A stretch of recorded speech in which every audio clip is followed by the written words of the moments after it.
A rede de academias Smart Fit confiou que 2025 vai ser o ano que o brasileiro vai investir em saúde e qualidade de vida.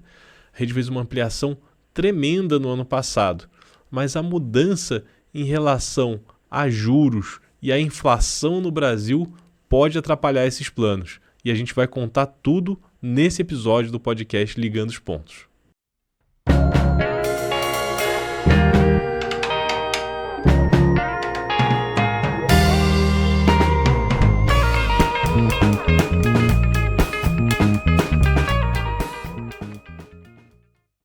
Sejam muito bem-vindas, muito bem-vindos a mais um episódio do Ligando os Pontos, podcast do site Monitor do Mercado, que vai ao ar todas as quintas-feiras, na home do portal Terra e no canal do YouTube do Monitor do Mercado. Se você não está inscrita, não está inscrito no canal, esse é o momento de se inscrever clicando aqui embaixo e já deixa o like e já compartilha o vídeo com quem você acha que vai se interessar pelos assuntos que a gente trata aqui. Sempre algo para melhorar a sua vida financeira, a sua relação com o dinheiro e te ajudar a entender melhor o que está acontecendo na economia nacional e internacional.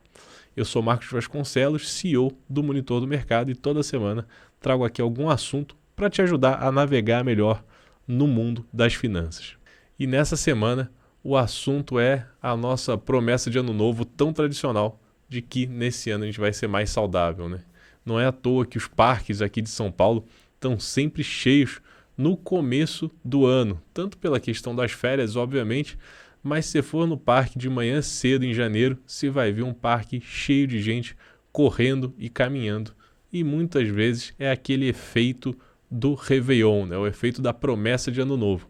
Esse ano eu vou ser mais saudável, esse ano eu vou me alimentar melhor e esse ano eu vou praticar mais exercícios.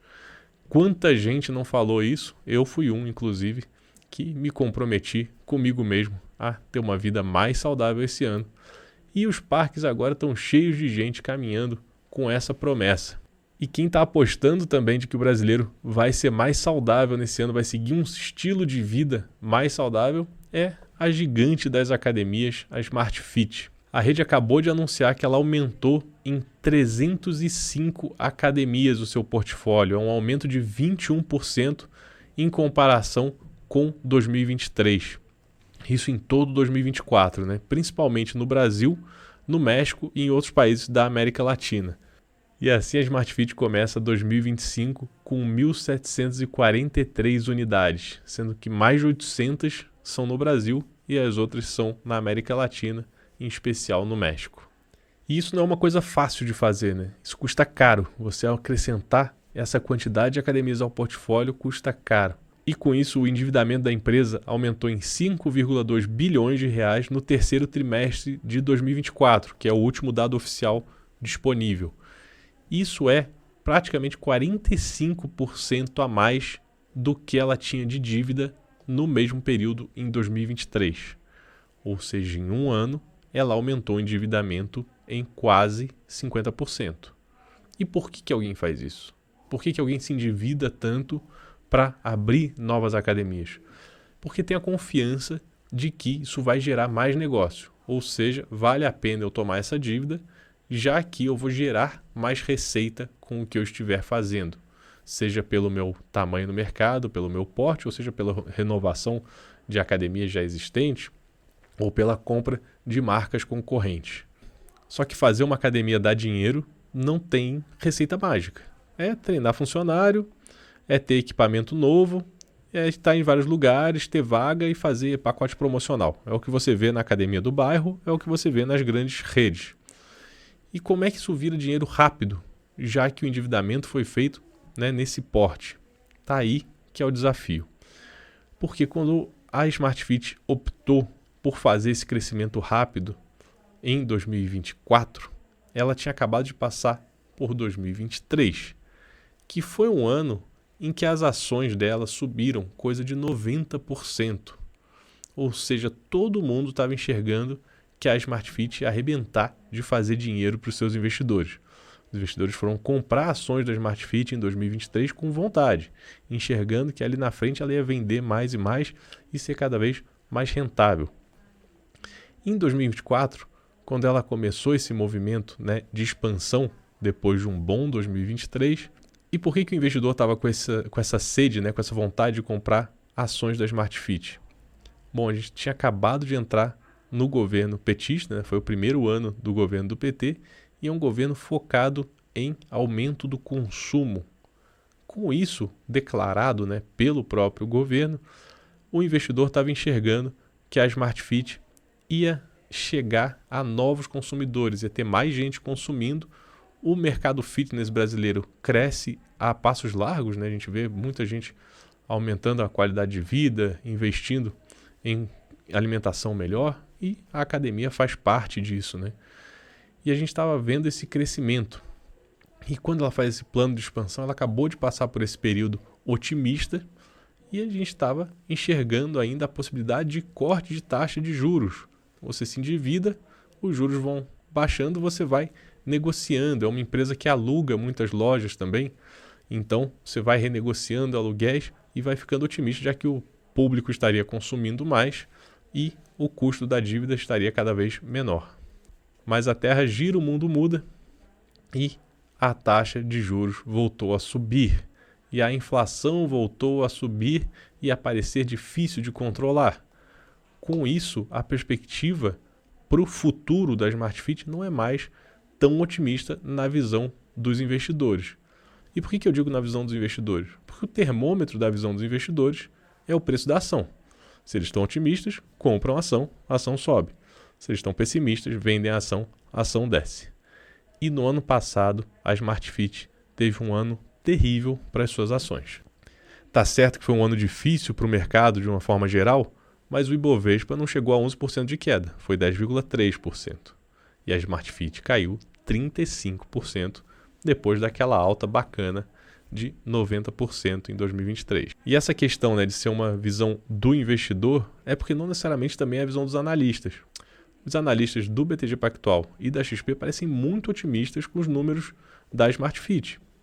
Eles estão enxergando que a empresa está ficando cada vez mais eficiente, que ela está conseguindo gerar mais caixa com os ativos que tem, que ela está num endividamento saudável, ainda que tenha aumentado. Todas as perspectivas são positivas na visão dos analistas. O BTG, inclusive, coloca como preço-alvo das ações, ele recomenda a compra das ações e coloca como preço-alvo, ou seja, ele acha que elas vão chegar a R$ 28. Hoje elas são negociadas a R$ 17,50 mais ou menos. Então, eles estão muito otimistas. Mas esse otimismo não está chegando no investidor, na ponta da corda, porque ele continua vendendo as ações e barateando essas ações que estão em R$ 17,50, o que é bem abaixo do que a gente viu no IPO, quando a empresa estreou na bolsa lá em 2021. Mas eu estou falando unicamente dos últimos 2 anos e isso já está chamando muita atenção, né? O que eu enxergo nessa visão dos investidores de vender os papéis em 2024, depois de ter comprado tanto em 2023, é que a Smart Fit ela vive essa dicotomia que o varejo tem vivendo hoje. Ela seria um exemplo cristalino dessa dicotomia do varejo, que é ter um governo focado na expansão do consumo, mas que ao mesmo tempo não consegue controlar a inflação e acaba deixando o consumo mais difícil. A inflação aumenta, o brasileiro vai parar de pagar as contas, ele está se endividando cada vez mais por conta da inflação.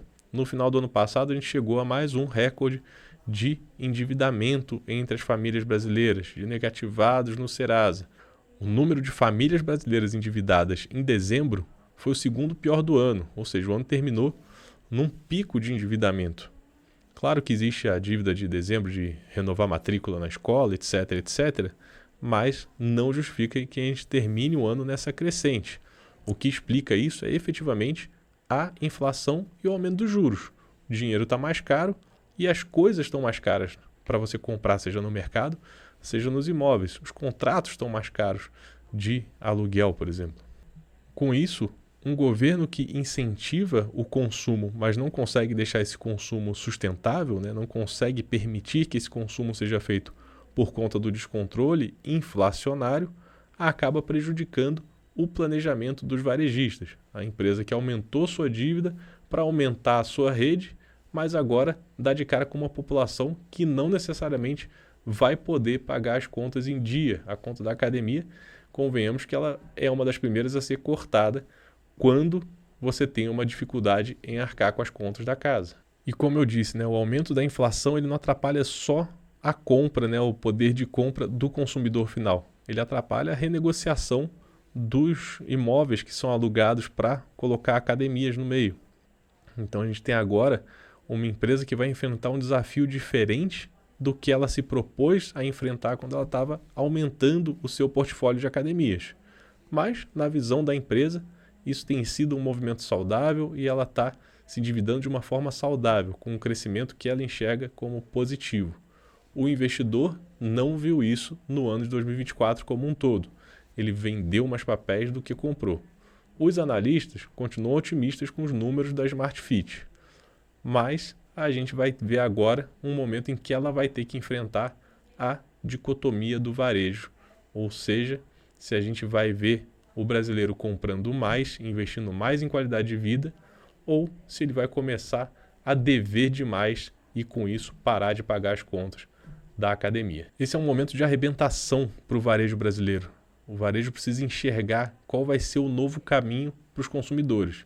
E para a Smart Fit, claramente, isso é um momento de dúvida. Uma empresa que expandiu tanto, que investiu tanto em crescimento, agora precisa ter retorno desse crescimento, já que os investidores começaram a se desfazer dos seus papéis, porque eles não estão mais enxergando um bom caminho, como estiveram enxergando lá em 2023. Foram anos muito diferentes e o cenário agora é outro. A gente acompanha tudo de perto em monitordomercado.com.br, aqui nos nossos vídeos, para tentar te ajudar a entender esse cenário e o porquê das coisas se movimentarem desse jeito no nosso mercado financeiro. A gente se vê na próxima semana. Muito obrigado e até lá.